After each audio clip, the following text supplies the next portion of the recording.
a todas y todos ustedes. Para mí es un verdadero honor estar compartiendo este importante espacio de análisis, discusión y reflexión con dos de mis grandes maestros, la doctora Sonia Venegas Álvarez y el doctor José Fernando Gesto Martínez Porcayo. También ya se está sumando con nosotros la comisionada ciudadana del Info Ciudad de México, Laura Lisset Enríquez. Quiero agradecer también al doctor, nuestro director general, el doctor Elías Huerta, por la oportunidad, la apertura de este espacio también de discusión y análisis. Si lo permiten, el día de hoy nos ha convocado un tema de la mayor relevancia, que es el paradigma de los derechos humanos en la democracia constitucional. Un tema central que además reviste especial importancia en el siglo XXI para cualquier sociedad moderna y que en México ya ha cobrado carta de naturaleza a partir de la reforma constitucional de junio de 2011 en nuestro país, que impactó a diversos artículos constitucionales, pero de manera particular al primero de la Constitución Federal de nuestra República. A continuación, si me lo permiten, leeré la síntesis curricular de la doctora Sonia Venegas Álvarez. Ella es actualmente secretaria académica de la Facultad de Derecho de la UNAM, quien nos honra con su participación para posteriormente cederle el uso de la voz. Primero, ella es licenciada en Derecho y doctora en Derecho Fiscal por la Universidad Nacional Autónoma de México, con mención honorífica.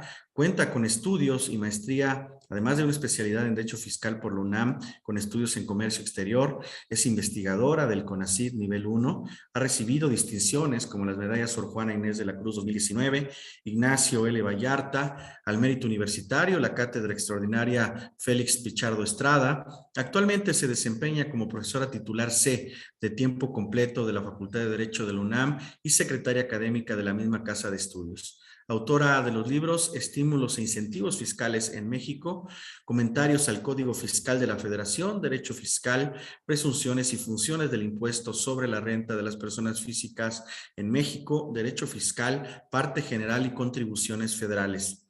Derecho fiscal en esta materia, es un especialista, origen y devenir del Ombudsman, una institución encomiable. Es miembro de distintas asociaciones profesionales, entre ellas la Asociación Internacional de Derecho Administrativo, la Asociación Mexicana de Derecho Administrativo y la Academia Mexicana de Derecho Fiscal. Para mí es un verdadero honor, en primera instancia, querida doctora, darle el uso de la voz y, como lo anticipé, es una de mis grandes maestras a quien le debo mucho lo que soy.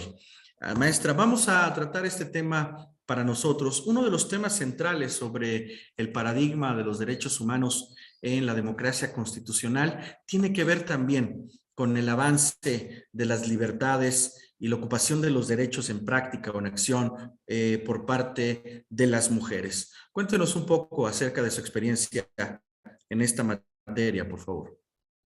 Muchísimas gracias. Bueno, antes de iniciar, pues agradecer la invitación a este gran programa de difusión de la cultura jurídica y estar compartiendo la mesa digital con tan distinguidas personalidades, con la comisionada Lisset, con el doctor Gesto Martínez Porcayo y desde luego con el comisionado presidente Julio César Bonilla Gutiérrez, pues y apoyados desde luego por Foro Jurídico, tan prestigiosa casa.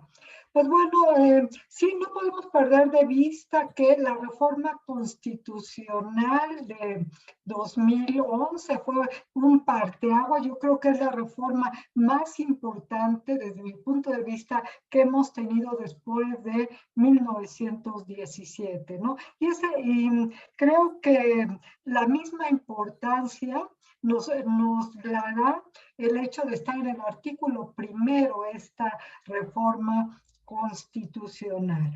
Y pues bueno, ya refiriéndonos y quiero platicarle a nuestra audiencia que justo hablábamos sobre derechos de las mujeres, tomando en consideración que el 25 de noviembre celebramos el Día Internacional de una vida una vida libre de violencia para las mujeres. Y más que celebrar, diría conmemorar, corregiría, ¿no? Porque no hay nada que celebrar justamente cuando entramos a la numeralia que nos proporcionan muchos de los órganos que tienen obligación de rendirnos cuentas, de presentarnos información, y es alarmante. La información está ahí pues también para ir tomando decisiones públicas o bien para abrir a la participación social. De pronto, cuando encontramos que una de cada 3 mujeres es violentada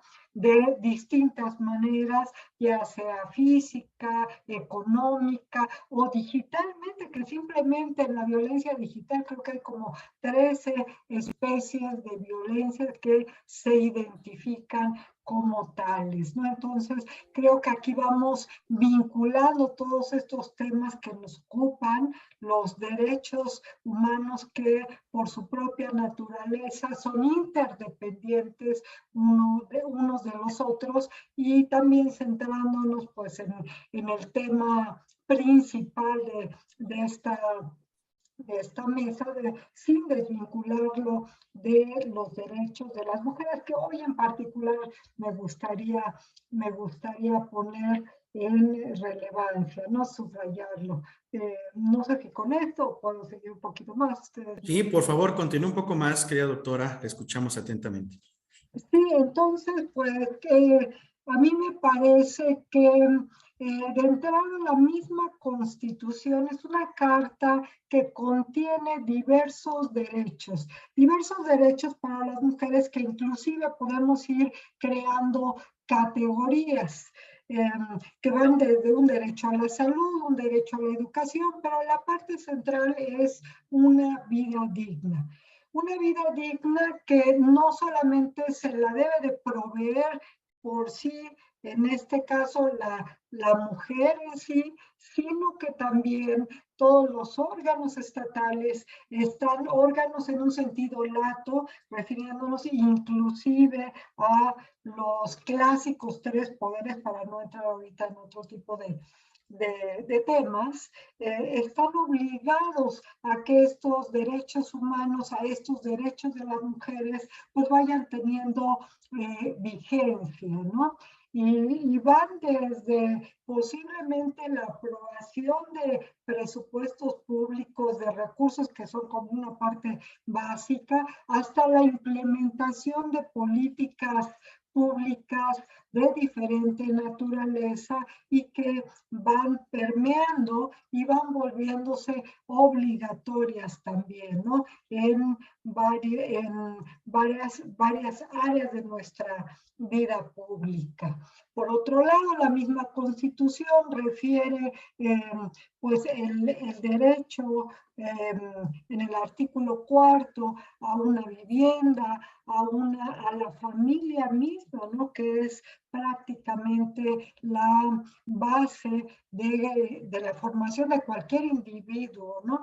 ¿Y por qué lo refiero? Porque exactamente revisando toda esta información pública encontramos que en donde más se violentan los derechos de las mujeres es desafortunadamente en los círculos cercanos de las mismas, que es el hogar. A partir del hogar es donde se produce una, pues una gran violencia de distintos tipos, sobre todo ya cuando hablamos de temas mucho más específicos como lo puede ser el mismo feminicidio que tanto ha crecido desafortunadamente nuestra sociedad y durante esta pandemia, ¿no? Con números alarmantes, lo mismo dentro me estoy refiriendo a generalidades, dentro del aspecto económico, este derecho a ejercer o a tener un trabajo digno también. Y en este contexto, pues bueno, encontramos desde las Y aquí vienen las grandes inequidades de géneros, ¿no? ¿Por qué? Porque la mujer no solamente tiene el derecho a tener un trabajo, una profesión, sino que además por cultura y por tradición tiene a su cargo pues el cuidado de la familia.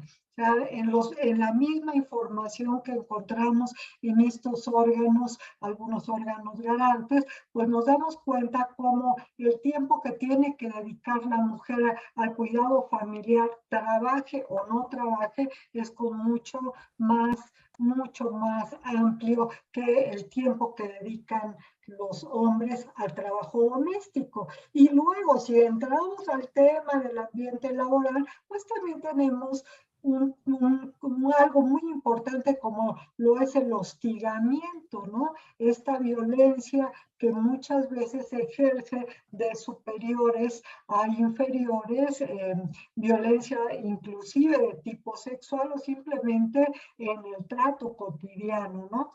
Entonces, todo esto va siendo muy importante. El derecho al voto mismo, yo creo que aquí sobre esto el doctor Ogesto seguramente nos podrá dar clase, que fue precisamente desde mi punto de vista el derecho que se empezó a utilizar como estandarte de los derechos de las mujeres, ¿no? Si vemos a partir de que la mujer tiene el derecho al voto, es que se empieza a escuchar la voz de la mujer y se empieza de esta manera a exigir la vigencia en otros derechos también tan importantes. Yo creo que estaremos todos de acuerdo que la participación de la mujer en la vida pública se va volviendo no solamente una cuota de números, sino creo que se ha demostrado que tiene igual capacidad que el hombre para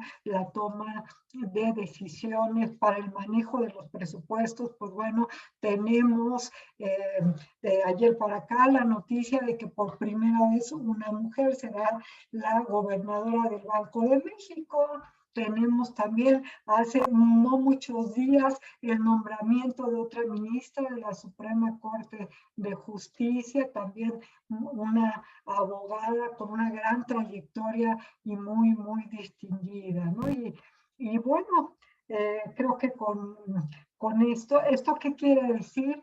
Que pues cuando existen las condiciones o en ocasiones cuando se lucha por tener esas condiciones, pues se puede, pero no todo el mundo tiene las mismas condiciones. Hay sectores muy olvidados, como pudieran ser las mujeres migrantes, que tenemos ahí un adeudo importante, y desde luego hablando de esta violencia doméstica, pero no por ello menos, al contrario, yo diría más importantes, de mujeres que ni siquiera pueden salir a la calle a manifestarse, a gritar y demás, como son las niñas, ¿no?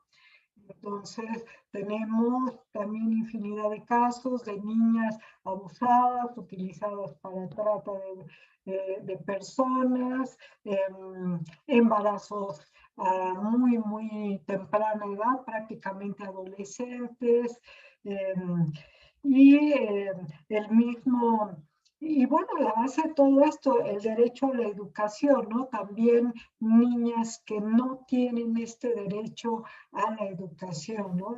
La educación al final, y bueno, el doctor Contreras, mi director, siempre me encanta que siempre destaca la importancia del derecho a la educación y tiene toda la razón. Si estas mujeres tienen acceso a la educación, tienen un panorama y una perspectiva distinta. Muchas mujeres que son violentadas ni siquiera saben que son violentadas. ¿Por qué?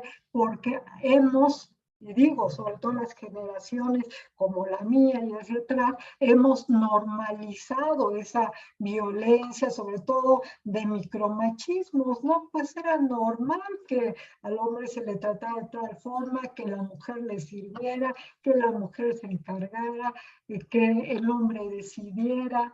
etcétera. Entonces, en este día, por eso es que le pedí en primer lugar la palabra al maestro Julio César para hacer la reivindicación y tratar de ubicar un poquito también dentro de este gran tema de democracia y derechos humanos, pues los derechos de las mujeres. Maravilloso. Este tema, sin duda alguna, coloca en el centro un debate abierto en el siglo XXI con relación a este asunto que usted ha tenido a bien plantear y que tiene toda razón en todos los tramos argumentativos que ha explicado. Si bien es cierto, hay una evolución del derecho y de la Constitución y el nuevo entendimiento de ambos conceptos, lo cierto es que todavía, digamos, en el acceso material a la justicia, tenemos muchos retos por delante, y particularmente en uno que, como bien ya destacara en alguno de sus textos el magistrado juez, en realidad juez constitucional, Gustavo Zagrebelsky, los centros de poder se diversifican con mucha intensidad en el siglo XXI y en las sociedades modernas. Y estos centros de poder hacen referencia justamente a las mujeres, a los indígenas, a la diversidad sexual, a las personas migrantes, a los niños, a los jóvenes, a las personas con discapacidad, como lo dije. Y hay que reconocer en cada centro de poder el proyecto de nación que tiene un punto de confluencia y es la Constitución y los derechos humanos. Quiero agradecer también ya la presencia de mi querida amiga Laura Lisset Enríquez, compañera de mi pleno en el instituto, a quien le doy la más cordial de la bienvenida, a quien admiro también muchísimo. Ahora le voy a ceder el uso de la voz también a otro de mis queridos maestros, uno de mis grandes referentes, que el doctor Fernando Gesto Martínez Porcayo. Él es ex magistrado propietario del Tribunal Federal Electoral y que es egresado de la Facultad de Derecho de la UNAM.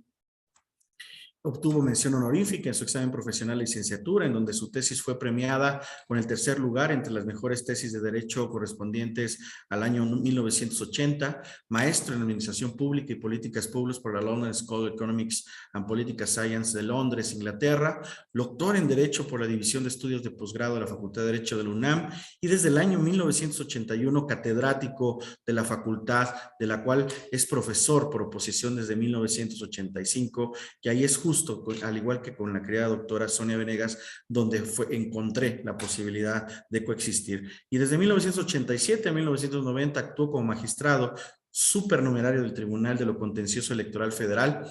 A partir de 1990 fue magistrado propietario del Tribunal Federal Electoral, fungiendo como presidente de la Sala Regional Jalapa en los procesos electorales 91 y 94.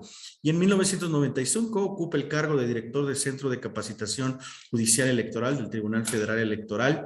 De 1996 a 2006 fue magistrado electoral de la Sala Superior del Tribunal Electoral del Poder Judicial de la Federación, órgano jurisdiccional del cual fue presidente a partir del 29 de septiembre del año 2000, cargo que concluyó el 24 de septiembre de 2004. Ha publicado una gran cantidad de artículos en varias publicaciones, como El Derecho del Sufragio y las sanciones en materia electoral, en la revista del Tribunal de lo Contencioso Electoral, Garantismo Judicial, Premisa de la Justicia Electoral Mexicana, en el libro titulado Derecho Electoral y los jueces y sus aportaciones a la democracia en México, en Monitor Democrático, Instituciones, Actores y Procesos Democráticos en México 2007. También ha impartido conferencias a nivel nacional e internacional sobre la materia político-electoral y se ha desempeñado como profesor de la Facultad de Derecho de la UNAM desde 1981. Como pueden notar, también una autoridad más que calificada en esta materia para tratar diversos temas vinculados con el paradigma de los derechos humanos en el Estado constitucional moderno. Y me permitiría preguntarle, querido doctor, ¿cuál es la visión desde el mundo de la democracia adjetiva o el de la política electoral en materia de derechos humanos y su avance y consolidación en nuestro país? Muy buenas tardes. La verdad es que me da mucho gusto estar con ustedes. A la doctora Sonia Venegas, realmente he llegado a admirarla, a apreciarla. Hemos tenido ahora mucho más contacto y la verdad una gran autoridad. Y pues qué decir del papel de las mujeres en nuestro país y en nuestra facultad. Sonia, está en muy buenas manos esa secretaría, ¿eh? De verdad, muy orgullosos. Laura, mucho gusto, comisionada. Sé que están haciendo una extraordinaria labor ahí conjuntamente con Julio César, que me honro en que es uno de mis alumnos que más ha barqueado él pasó fácilmente después de que me invitó a una gran comida. No es cierto. Julio César, un muchacho muy brillante que y está haciendo una carrera de verdad ejemplar. Me da mucho gusto estar con ustedes. Y bueno, saluda también al doctor Elías Huerta Cijas por esta atinada forma de nueva comunicación, porque la revista pues tiene muchos años, ha sido un referente para todos los que estamos en el foro jurídico. Aparecer en esas páginas, leer quiénes están impartiendo justicia o siendo parte importante de el mundo jurídico, siempre ha sido una labor que Elías ha hecho con mucho esmero y lo felicito y por este formato. Bueno, Julio César, la verdad es que es muy interesante. Uno, cuando habla de los derechos humanos, en mi generación sobre todo, que soy muy anterior a ustedes, pensábamos que se hablaba del justnaturalismo arcaico. ¿Cómo hablar de derechos humanos? Eso solamente los padres de la iglesia lo manejan así. Sin embargo, pues ha habido una evolución extraordinaria en relación con este concepto y este tema. La verdad es que los que nos formamos en esa facultad de Derecho muy prestigiosa, pero muy formalista, muy kelseniana, nosotros decíamos, son derechos subjetivos públicos que el Estado debe de respetar. En cambio, hablar de derechos humanos es hablar de conceptos de justicia vagos, abstractos, que no era posible poner en contexto. Sin embargo, primero avance internacional a través de las cortes de todo el mundo, las cortes interamericana, la europea, logró establecer que existe un núcleo muy importante de derechos fundamentales que corresponden a todas las personas, independientemente de que estén reconocidos en las constituciones locales de cada entidad. Este nuevo concepto se basa en un eje fundamental que es la dignidad humana. Entonces, la verdad es que nos han puesto a los abogados en todas nuestras facetas, pero especialmente como jueces, en la tesitura de ser los defensores de ese núcleo extraordinario de derechos que, como decía la doctora Venegas, se extienden cada vez más. Por ejemplo, el derecho de la mujer no es solamente a tener una vida digna, sino tener un hogar, a tener salud, a tener derecho a su familia, a no ser violentada. En fin, se expanden estos derechos a partir de un solo concepto, el de dignidad humana. Y te voy a platicar que en materia política esto ha sido una evolución extraordinaria, muy interesante.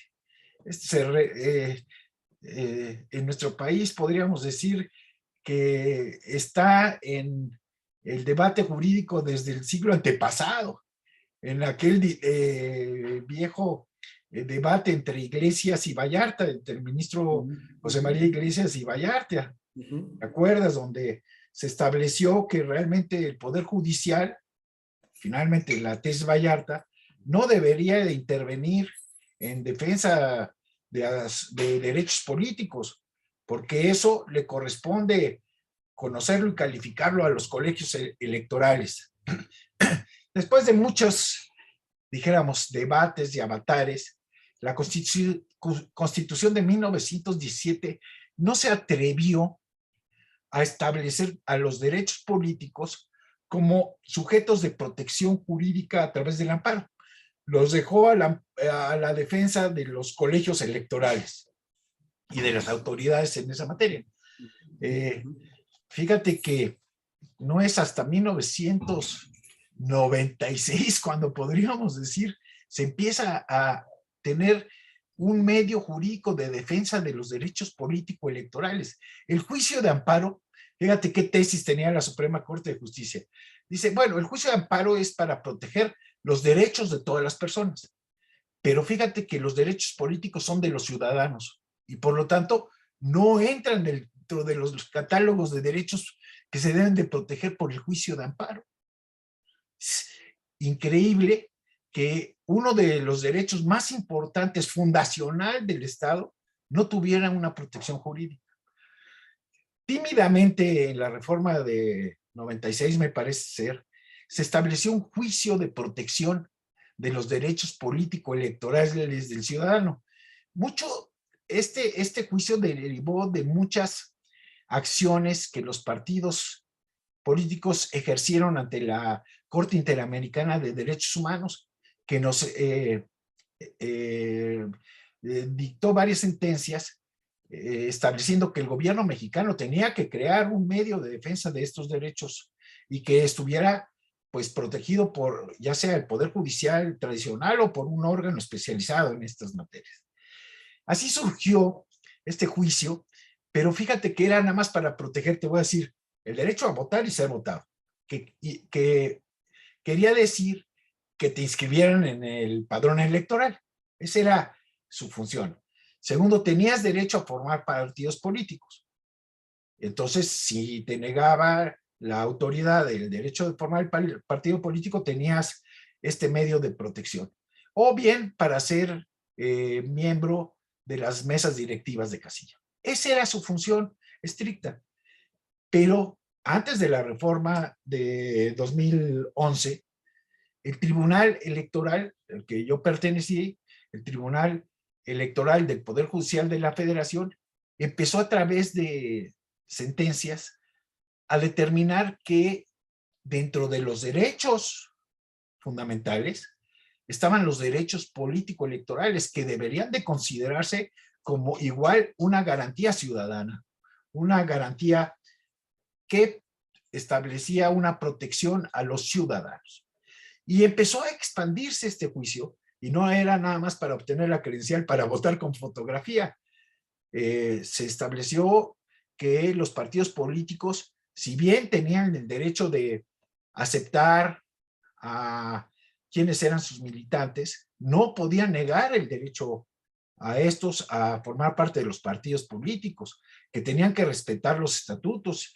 Y entonces sí se estableció por primera vez que se había expulsado o que se había impedido a algún ciudadano formar parte del partido político. Se les obligó a aceptar a estos ciudadanos. Después también se les obligó a los partidos políticos a que respetaran las normas de selección de sus integrantes, de sus cuerpos directivos, pero también de sus candidatos.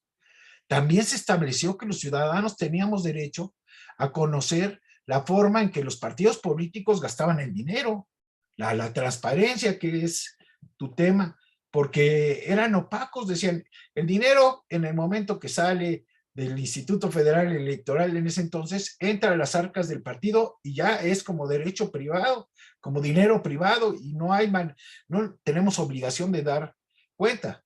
Se estableció por jurisprudencia que todo dinero que provenga del erario es verificable, está sujeto a rendición de cuentas. En fin, a través de una serie de resoluciones, este derecho político se fue ampliando y llegó el momento en que las reformas constitucionales posteriores lo reconocieron como un derecho fundamental, protegido a través de un juicio específico, distinto al amparo, y que ha sido extraordinario. Yo podría decir que por lo menos el 90% de los asuntos que se resuelven en el actual tribunal tienen que ver con la protección de estos derechos que todos los ciudadanos tenemos. En fin, ha sido paradigmático, pero fíjate qué interesante, a través de una labor que le corresponde fundamentalmente a los jueces, es que se ha ampliado este catálogo. Se está honrando de alguna manera el artículo primero constitucional. Para saque, ahí te dejo esta historia. Perdón, no tenía apagado el micrófono. Esto, pues más que un saque, doctor, es todo un análisis filosófico sobre los derechos humanos y sobre su evolución en nuestra democracia moderna. Y ven ustedes, aprovecho para saludar a nuestra amable audiencia que nos está viendo desde diferentes partes de la República. Veo ahí conectado a gente de Tijuana, de Oaxaca, de Toluca, de Guanajuato, de San Luis Potosí, de Yucatán, etcétera. Un abrazo a todas y todos los que nos están siguiendo esta noche. Y como ven el espectro sobre estos temas de Ensenada, nos dicen también, esto es amplísimo. Hablar sobre el paradigma de los derechos humanos en democracia constitucional tiene que ver justamente con estos temas que también son emblemas dentro de el panorama constitucional y el mapa institucional de nuestro país. Hablar de los derechos civiles, políticos y sociales, de los derechos político-electorales, de los derechos que tienen las mujeres y las niñas y que son parte inalienable, integrante e indivisible justamente de los derechos humanos en el principio de universalidad.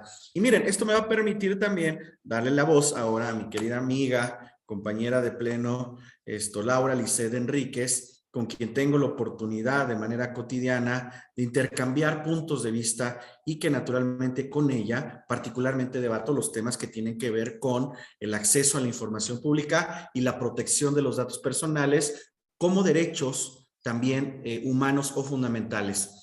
Ella es politóloga por el Instituto Tecnológico Autónomo de México, maestra en gestión pública aplicada por el Tecnológico de Monterrey, candidata a doctora en administración pública por la Facultad de Derecho de la Universidad de Anáhuac y especialista en partidos políticos y transparencia por la Universidad Autónoma Metropolitana, en cuyos centros de estudios de la democracia y elecciones es investigadora asociada. Cuenta con más de un centenar de publicaciones y una trayectoria profesional de más de 10 años en materias de transparencia y protección de datos personales, transparencia corporativa, integridad y compliance, legislativo y administración pública, así como elecciones y partidos políticos. Se ha desempeñado en cargos de alta dirección y designación en los poderes ejecutivo y legislativo y en organismos constitucionalmente autónomos como el INE y el INAI, en todos ellos tanto a nivel local como federal. De igual modo, cuenta con experiencia en el sector privado como directora de una Cámara Industrial Nacional y en sociedad civil como vicepresidenta de Transparencia en la Asociación Mexicana de Integridad y Compliance. Actualmente es comisionada ciudadana del Instituto de Transparencia de la Ciudad de México, donde coordina el área de protección de los datos personales desde hace un año y naturalmente es mi compañera, mi amiga y mi aliada. Para mí un honor también que estés aquí presente, querida Laura Lisset. Cuéntanos un poco sobre el paradigma en materia de derechos humanos en el Estado constitucional desde la visión de la transparencia, por favor. Muchas gracias, amigo, y gracias por esta presentación, pero inmerecida más aún si me encuentro aquí con la doctora Venegas y con el doctor Ogesto, que muy honrada de verdad de que me hayas invitado en este espacio a colaborar y a dialogar con ustedes tres, ¿no? Pero en particular con el doctor Ogesto y con la doctora Venegas. De verdad, un placer escucharlos y naturalmente también por de dónde vengo, ¿no?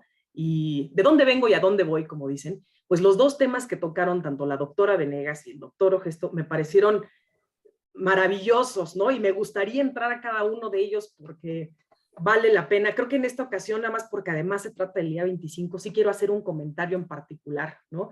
En particular sobre este tema del combate a la violencia y sobre sí, cómo también nosotras las mujeres, y perdón que me desvío un poquito, te lo prometo, estimado presidente Julio César, que no va a tardar tanto, amigo, pero sí hacer una reflexión sobre estos retos que también enfrentamos las mujeres en el sector público, ¿no? Y en los cargos públicos. Esta también violencia política de género. Sé que puede sonar de pronto allá a muchos discursos, porque la mayor parte lo involucran, pero sí es una realidad que la lucha contra los roles tradicionales de género es algo que ha estado presente y que ha tenido un auge. Hemos ido ganando espacios en un modelo de política que tradicionalmente había estado dominado por los hombres y que muchas veces llegaban a minimizar el valor de la participación y de las contribuciones que tenemos como mujeres. Entonces, yo tuve una participación el día de ayer en un Twitter Space. Ahora ya ven que los medios de comunicación como este ya son muy diversos, así que estaba yo en un Twitter Space platicando con muchas personas y una presentadora que me hizo llegar la invitación. Y justamente uno de los temas que tocábamos era el reto que tenía yo como mujer en el quehacer público, ¿no? Yo les decía que hay muchas mujeres que se enfrentan a esta doble carga, ¿no? La que significa el desarrollo profesional y compaginarlo con actividades familiares y domésticas, porque típicamente ese rol se le carga a las mujeres, ¿no? Y en ese sentido, el equilibrio se vuelve un reto, ¿no? Tengo yo, afortunadamente, el gusto de tener un muy buen equilibrio familiar, ¿no? Pero con lo que yo tengo que cargar es precisamente con el estigma de no te pesa no estar con tu familia, ¿cómo le vas a hacer para poder estar en el cargo en el que estás y desempeñarte y al mismo tiempo llevar los temas familiares? Difícilmente encuentro posibilidad de que le hayan preguntado, o sea, o de que le pregunten esto, claro que seguro ha sucedido, pero de que le pregunten esto a un caballero, ¿no? Entonces, esa doble carga, ¿no? De tienes que hacerlo perfectamente como madre, tienes que hacerlo perfectamente en tu labor, en tu desempeño profesional, es una carga que en cualquier caso llevo yo. Y también la típica vinculación, ¿no? Con un varón que nos toca para justificar nuestra llegada o nuestra presencia en el servicio público a cualquier nivel, a pesar de que lo conozcas a X varón o no. Eso es algo fuerte, es una parte nada más de los distintos tipos de violencia, la violencia económica, la violencia política, la violencia física, en fin, que me parece muy importante esa reflexión que hizo la doctora Venegas y que no tengo más que abonar, pero quería dar esa pequeña reflexión también para sumarme, y cómo quisiera también sumarme a la del doctor Ogesto, porque me hizo reflexionar sobre cómo también, de esa misma manera también vemos en el tema de la transparencia y en la protección de datos personales, cómo hubo una evolución constitucional, ¿no? Cómo sí aparece desde 1977, digamos, en el texto constitucional, de manera muy breve, sí, y muy poco clara, pero ya se enuncia ese derecho a la información, ¿no? Por parte del Estado, y que en realidad era un derecho que estaba como dirigido a los partidos políticos y que más bien eran los medios de comunicación los que tenían que garantizar esta información, y cómo va evolucionando para transformarse en lo que hoy tenemos. Y en el tema que yo les quería plantear, que a lo mejor ya está muy volado, pero es que la realidad, más bien justo, la realidad ya nos rebasó. Y yo quería justamente tocar el tema de los derechos digitales. O sea, ya evolucionamos tanto que de pronto ya tenemos que estar mirando, al menos cuestionarnos cómo vamos a evolucionar hacia los derechos digitales o no, cuáles están reconocidos actualmente y cuáles no, si podemos evolucionar hacia un modelo europeo.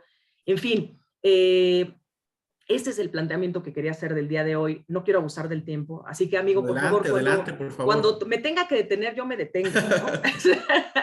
Bueno, o sea, obviamente la importancia, y digo, qué bueno que estamos nosotros, estimado Julio César, como organismos garantes, porque típicamente los órganos, más bien los órganos autónomos, típicamente estamos ligados a la defensa de los derechos humanos, ¿no? Que los poderes tradicionales han llegado a demostrar que no necesariamente salvaguardan de la manera más eficiente o de la manera más imparcial, y por eso existimos, ¿no?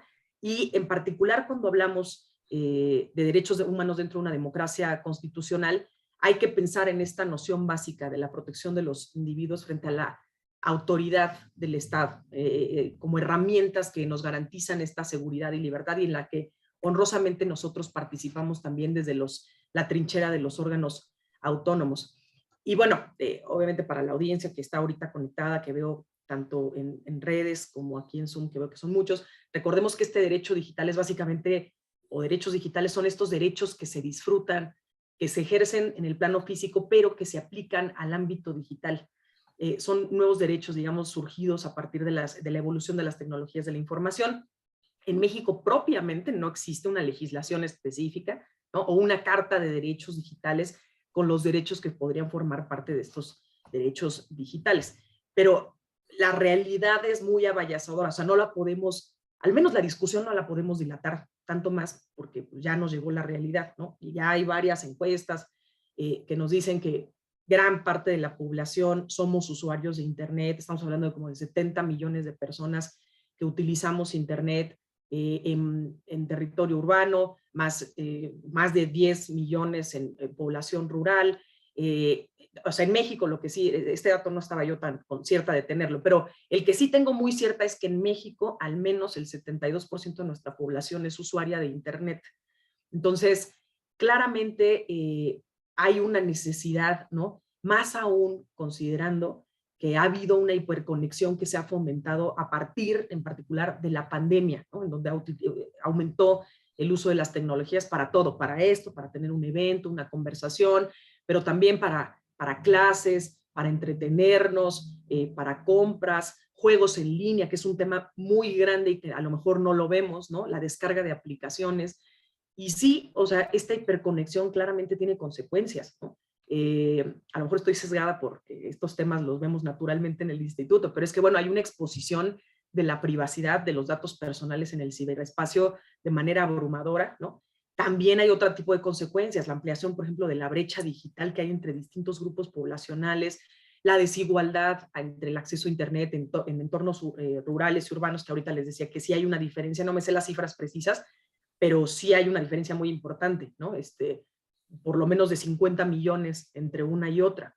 El uso también, por ejemplo, de algoritmos en las plataformas digitales que van dejando una huella digital a nuestro paso, o las burbujas digitales que básicamente, pues conforme nosotros, con estos mismos algoritmos, conforme nosotros utilizamos la web, nos van haciendo un camino en el que nos van dando nada más cierta información específicamente para nosotros y nos estamos perdiendo de toda la otra información porque nos están focalizando solamente a un tipo de información.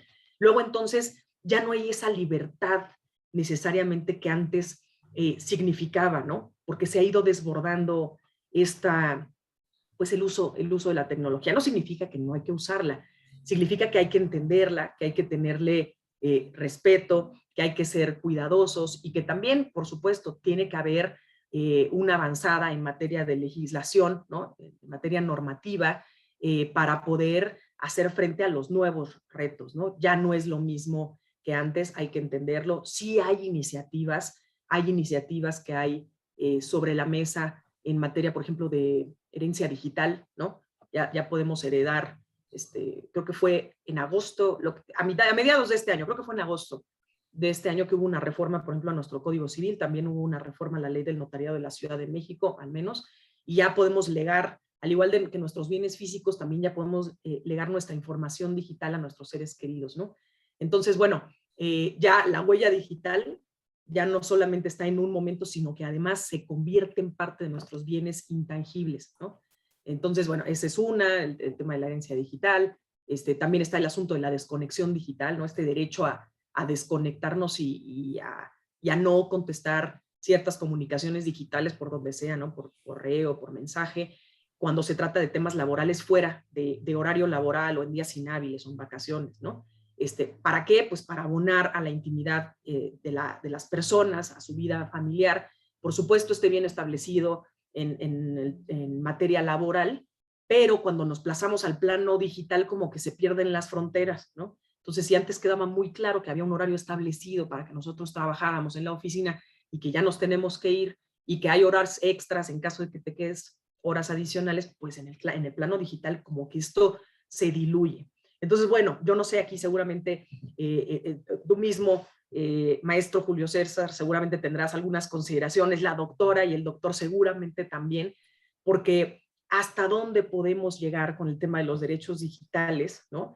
Hasta dónde podría ser considerado o no, sería un tema constitucional, sería un tema de una carta de derechos que no es lo mismo, o hacia dónde tenemos que evolucionar. Y como ya me tardé, pues ya lo voy a dejar hasta aquí, ahorita sigo yo Muchísimas gracias, querida Laura Lisset. Grandes reflexiones con relación justo a otro de los debates muy vigentes en el siglo XXI, la era digital, la cuarta revolución industrial, en donde las fronteras, incluso de lo público y lo privado, se están diluyendo y el tránsito y la construcción de una ciudadanía digital también es parte de los retos de nuestra Constitución. Qué interesante reflexión también, muchísimas gracias.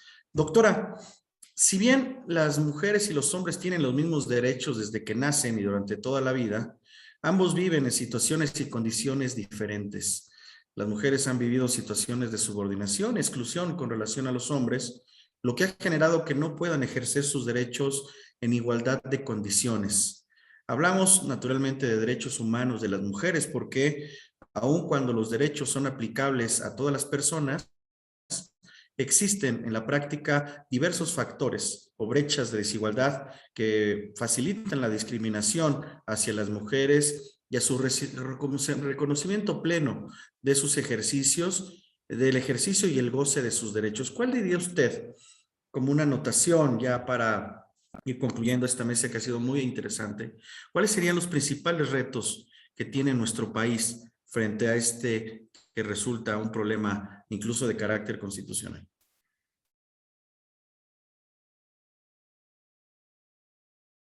Perdón, tenía el micrófono apagado. Precisamente el poder, así como se llegó a normalizar la violencia, normalizar la no violencia, esa cultura de no violencia, ¿no? Poder llegar a esos sectores o a esas personas en concreto que son los que ejercen violencia de algún tipo. ¿Para qué? Pues para tratar de reorientar, ¿no? Tratar de reorientarlos de alguna manera. ¿Por qué? Porque seguramente habrá un gran sector que al que quisiera, al que se debiera de llegar y que simplemente para ellos, no, pues hoy es un día de mujeres, por decirlo menos, ¿no? No es un día como para focalizar un problema de toda la sociedad, sino, es un tema de mujeres, ¿no?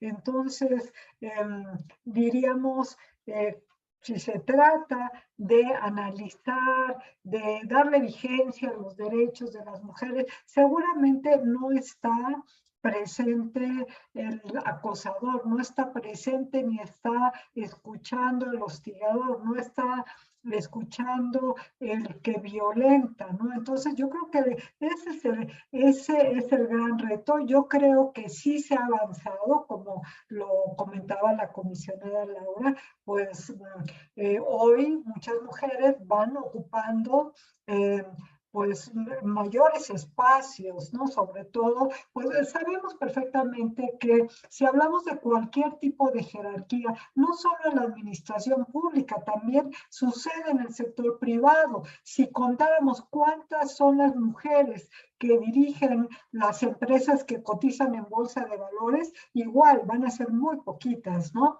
Entonces, pues sí se han ido abriendo para estos espacios, pero creo que hay mucho que hacer y esto de la pandemia, pues nos generó consecuencias negativas y agravó algunos de los problemas. Entonces, tratar de darle una solución pronta de también qué es lo que está sucediendo, porque es un problema también, inclusive saliéndonos, no nos salimos del ámbito de los derechos, pero sería hablar de salud mental inclusive, ¿no? ¿Cómo estamos? ¿Se atiende ese sector de la salud aquí en México de alguna manera? Yo creo que es de los grandes retos. Y bueno, no me quiero quedar un poquito ahí con la inquietud de comentar también respecto de la exposición del doctor Gesto, del comentario, en donde pues yo decía que en realmente pocas décadas se avanzó, ¿no? De la sola participación y de esta manera que nos narraba el doctor Gesto en partidos políticos, allá la implementación de otro tipo de mecanismos de participación ciudadana, ¿no? En donde pues se ha visto fuertemente apoyada precisamente por la apertura de la información, pero pues yo creo que todavía tenemos como reto en las universidades y yo creo que en el ámbito público y en esto yo creo que el Info Ciudad de México ha sido realmente un paradigma en impulsar la cultura a este derecho a la transparencia, a la rendición de cuentas, más allá de, que ya es mucho decir, un derecho de acceso a la información, ¿no? También lo que comentaba la comisionada, estoy viendo aquí el reloj para no comerme yo todo el tiempo, pero también cuántas cosas hay que hablar ahí, ¿no? Estos temas vinculándolos a temas de corrupción, a temas de gobierno abierto, a otro derecho como puede ser el derecho a la buena administración también, ¿no? Dicho sea de paso. Me quedo hasta ahí, me llegan otras ideas, pero la verdad es que pues también tengo mucho ánimo de escuchar a mis compañeros de mesa. Muchísimas gracias, querida doctora. En efecto, aún tenemos muchos retos por delante como sociedades del siglo XXI. Quiero también leer muchas felicitaciones que han llegado al chat, tanto en redes sociales como en lo particular, y un reconocimiento a los tres por sus grandes ponencias. Querido doctor Ogesto, pasamos de un modelo político muy concentrado en cuanto a la participación política de quienes podían llegar al poder. Hablo, por ejemplo, de la elección del 76, que la conoce muy bien, donde un solo candidato a la presidencia compitió por sí mismo, ¿no? Cobrado carta de naturaleza, eran casi 9 partidos independientes, la apertura y las alternancias en el poder ejecutivo, legislativo, en el judicial. El judicial incluso se transformó muy fuertemente en 1994. Se construyó un modelo electoral muy fuerte, muy particular, sui generis, ¿no? Con el Tribunal Electoral del Poder Judicial de la Federación, con el Instituto Nacional Electoral, con la Fiscalía Especializada para la Atención de los Delitos Electorales. Un modelo muy robusto que México se dio durante casi 40 años político electoral de ser votado, de votar y ser votado. ¿Tenemos aún retos en la materia político-electoral o podemos decir que ya podemos discutir de otros temas democráticos más allá de los adjetivos? Mira, mi estimado Julio César, en efecto, la evolución en la materia electoral, dijéramos, en los espacios históricos de un país son muy cortos. En efecto, en 1977 marca una serie de reformas que vinieron paulatinamente hasta crear y formar órganos, como tú dices, robustos de defensa de la democracia. Pésele a quien le pese. Pero mira, platicando en un día tan importante y tan trascendente como es el Día del Derecho de las Mujeres a Vivir sin Violencia, estoy muy interesado y muy entusiasmado porque estoy asesorando ahorita un asunto, Sonia, de violencia política sobre una candidata en un municipio, donde en efecto se demuestra que a través de las redes, hablando con Laura, se hizo una propaganda negativa de una candidata. Y la consecuencia, como es en el estado de Veracruz, existe una causal de nulidad de la elección por este tipo de acciones. Y precisamente creo que a los jueces les corresponde ser en esta primera etapa de consolidación de estos nuevos derechos muy estrictos. Es decir, dictar sentencias paradigmáticas que eviten en el futuro que se siga abusando precisamente de la calidad de ser mujeres. Estoy muy entusiasmado, ojalá la Sala Superior del Tribunal acoja los argumentos y de verdad, de una manera ejemplar, empiece a poner un límite hacia la violencia que sufren las mujeres. Y en materia política es específicamente delicado. Y también una reflexión sobre lo que dice Laura. La verdad es que hemos visto que está prohibida las campañas negativas, que está prohibido la diatriba, la violencia entre los candidatos, y sin embargo las redes están sueltas. No hay manera de controlarlas o establecer límites a lo que se dice en estas redes. Y bueno, hemos visto que muchas de las campañas electorales se enfocan ahora en este medio. Y yo, fíjate que, sí, claro, estoy de acuerdo en que somos abogados además, que una de las formas es legislar en la materia, establecer límites, hasta dónde llega esta libertad, pero lo que sí estoy muy convencido era lo que tú decías, que tenemos que tener una educación para entrar a las redes. Tenemos que saber discriminar cuando somos objeto de un bot que dice, pues este señor es de tal partido, hay que meterle todo lo que sea a favor y de lo demás quitárselo. Que sepamos que esa es una publicidad engañosa, que no es cierto que un ciudadano como tú y yo está discutiendo sobre un tema político, sino que es una campaña disfrazada. Pero si no sabemos, si no tenemos esa educación para poder discriminar, pues lógicamente nuestro derecho a ese mundo y espacio digital, pues está limitado. Entonces, yo creo que como parte de una materia de primaria, de secundaria, debe estar el uso de las redes. La educación es fundamental y ya después, pues la ley siempre limita y siempre acota la libertad. Yo soy muy de la época vieja de los liberales, entonces no me gusta que nos pongan reglas, pero sí es necesario establecer que para poder utilizar todos estos nuevos medios, tenemos que educarnos. Igual para respetar a las mujeres en todos los sentidos, pues tenemos que tener una educación. Yo con eso me quedaría, César. Maravilloso, querido doctor. En efecto, aún nos falta mucho por transitar a una cultura y en una educación transversal que permita actualizar los supuestos constitucionales para generar condiciones de equidad e igualdad, no solamente de manera formal, sino de manera material. Y eso es un reto todavía permanente en nuestras sociedades. Muchas gracias, querido doctor. Querida amiga Laura Lisset, en materia digital hay que hacer mucho, muchísimo, y tú eres una experta en esto.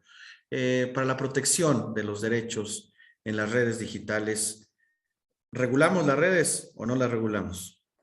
No voy a dar la respuesta porque no voy a caer en esa provocación.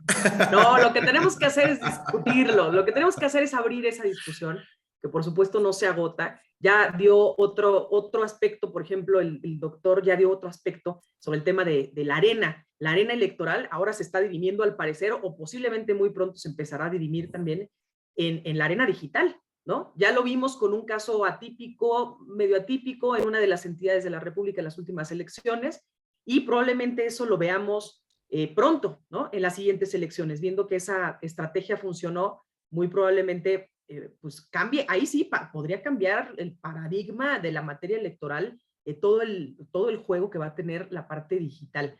Pero bueno, esa no es necesariamente mi especialidad, pero estaría padrísimo que pudiéramos alargar tu programa, querido Julio, pero bueno, como no hay chance, pues yo me voy a aventar algunas reflexiones finales en materia de esto de los derechos digitales, la digitalidad, la protección en la digitalidad. Y bueno, a ver, es cierto, ¿no?, que ya la tecnología nos ha despertado cierta preocupación a nosotros los usuarios porque pueden utilizar nuestros datos, quien sea ya, ¿no?, las instituciones públicas y las grandes compañías, ¿no? Nos da temor esta falta de confidencialidad en el tratamiento de nuestros datos. Y sí, ya los avances tecnológicos actuales nos están planteando nuevos riesgos, ¿no?, para nuestra vida privada, para el ejercicio de nuestras libertades, y ya se ha transformado, hay que reconocerlo también, la manera en que se ejercen, ¿no?, que se protegen, que pueden ser vulnerados nuestros derechos fundamentales. Se han abierto nuevas preguntas, ¿no?, al menos que tenemos que hacernos, como son, por ejemplo, el tema de la libertad de expresión y claramente el tema del derecho de acceso a la información, y da origen a estos que podrían llamarse nuevos derechos, hay que dialogarlo, como los derechos digitales, que lo que pretenden es precisamente garantizar que las personas puedan utilizar un equipo, ¿no?, de un dispositivo electrónico, un equipo de cómputo, una red de telecomunicaciones en un entorno de seguridad. De hecho, ya la ONU nos ha insistido, digo que sé que al final de cuentas, pues la ONU allá, ¿no?, aquí nuestro marco, pero es una referencia nada más en que ha insistido que desde 2016 estos mismos derechos que se confieren, digamos, fuera del espacio virtual deberían de ser protegidos también en Internet, y está alentando en general a los países a que se convierta, obviamente, en un ambiente que sea seguro, en un ambiente inclusivo. Entonces, bueno, pensando en esta lógica, ¿no?, y platicándolo, pues habría que pensar en estos pilares de los derechos digitales que tendrían que ser, pues, los mismos principios de todo derecho humano, ¿no? La universalidad, la progresividad, hablar de interdependencia, hablar de indivisibilidad, ¿no? Y a su vez deben garantizarse también derechos que por ningún motivo excluyan, ¿no?, a los que ya están, la libertad de expresión, información, comunicación, al tema de la privacidad y la intimidad, obviamente a la protección de datos personales, a la protección de menores en Internet, que ojo, es entre el mar de preocupaciones, ya me estoy extendiendo, en el mar de preocupaciones y de ocupaciones que tenemos, hay que poner ojo específico en la protección de ciertos grupos vulnerables, como pueden ser adultos mayores, claramente el tema de las mujeres, y especialmente ahorita que hablé de uno que es el de los menores en Internet, ¿no?, considerando que además, lamentablemente, el tema de pornografía infantil se ha convertido en uno de los principales problemas, ¿no? Que coloca a México en una posición muy delicada a nivel internacional, ¿no?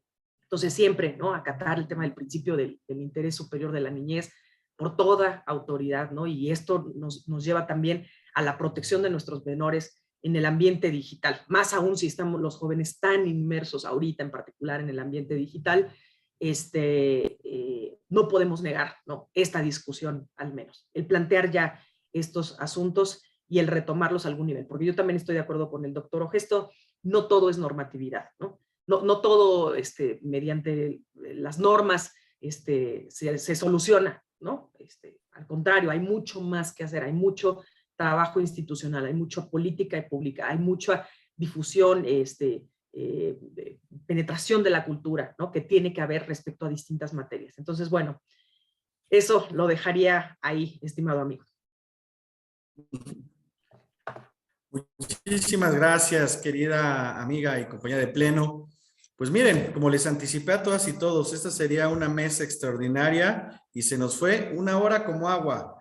Bueno, y eso tiene que ver en gran medida con la calidad de las personas con quienes coincidimos. Saludos, les hago llegar a todas y todos saludos desde Tabasco, Honduras, Zacatecas, Ayotla, Puebla. Bueno, se sumaron muchas personas que nos están viendo a la distancia. Gracias a todas y todos ustedes por su presencia. Agradecerle una vez más al doctor Elías Huerta Pishnas por esta oportunidad una vez más de compartir un espacio de reflexión sobre diversos temas que enmarcan el mundo jurídico y también el social y cultural de nuestro pueblo, con 3 expertos, con 2 expertas y un experto en materia de paradigmas constitucionales del siglo XXI. Muchísimas gracias a mi querida amiga Laura Liceda Enríquez, a mi querida maestra Sonia Venegas Álvarez y a mi querido amigo y maestro José Fernando Gesto Martínez Porcayo. Les deseo que tengan una extraordinaria noche y muchísimas gracias por esta oportunidad. Hasta muy pronto y muchas gracias. Gracias por la invitación. Qué placer, doctora, que estés muy bien. Claro, un abrazo y encantada. Chao. De verdad que apenas, como dice Julio César, estábamos empezando, ¿no? Como calentando motores. Pues Pero aquí nos bueno, quedamos, nosotros 3, doctora. Mejor Doctor Ogesto, qué gusto. los comprometo para tener un segundo programa, porque ya también nos lo está pidiendo nuestra audiencia. Con mucho gusto y nos invitas además a un café para platicar en Petit Comité. encantada yo. Ahí estaremos. Muchas gracias. Adiós. Adiós. Un abrazo a Muchísimas todos. gracias de corazón por todo su apoyo. Que tengan muy bonita noche. Gracias a todas y todos. Un abrazo fuerte.